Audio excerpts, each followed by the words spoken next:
ผู้วิลาและมานลาบุญคุณนั้นหนาลังแผ่นฟ้าแผ่นดินกาประทมบ่อล้มคนมูเนนทั่วทั้งแลนเลนยอมยุกย่องบูชาเกิดมาแก้วตาญาใจแม่นมีผู้ไหล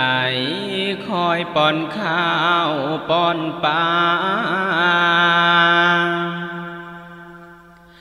ยามเจ็บไข้ผู้ไหลน้อเยียวยาสอนมิสาให้อยู่รอดปลอดภัยเติบใหญ่เป็นผู้เป็นคนมีความสุขร้อนมียศศักดิ์ลีนาพ่อแม่คอยอนุโมทนาคอยเมตตาให้ลูกหลานยามจนก่อนตายมาลายชีวิตปันให้ทรัพย์สินบรรดาลูกทุกคนนี่แหละนะบุพการีคนให้สกลหาเทียบเท่าเป่ามีท่านคือ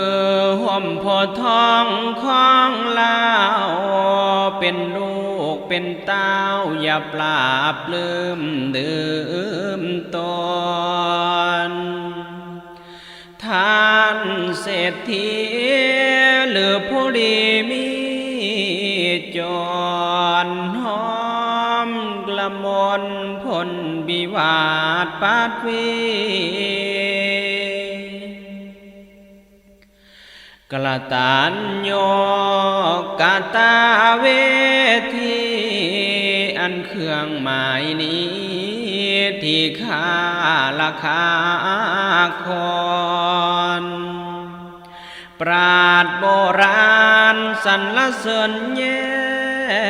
บย่อนให้เป็นคนดำเลิศประเสริฐงามอุปถามเมื่อยามเท่าแก่ทั้งพ่อทั้งแม่และปู่ย่าตายายมอบข้าวล้อมอภิวันยานายพร้อมประนอมใจให้แสนสูงสำราญแทนคนเมื่อถึงไว้จรเล่งสร้างกุศลสกลบุญ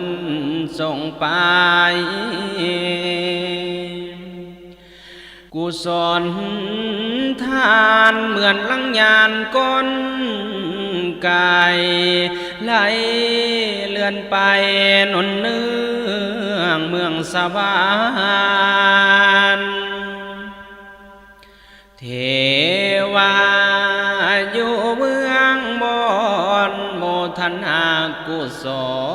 ลให้ผลบุญให้ทานเปล่งวาจาสาธุสาธุการแล้วลงคานเขียนชื่อในแผ่นทองผู้ไหลก็กู้กามทำความเจ็บซ้ำให้พ่อแม่แห่งตนเปลี่ยนชีวิตบุพการีคนโท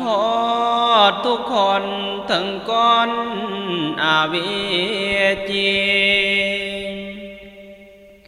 กละตานโยกาตาเวทีธรร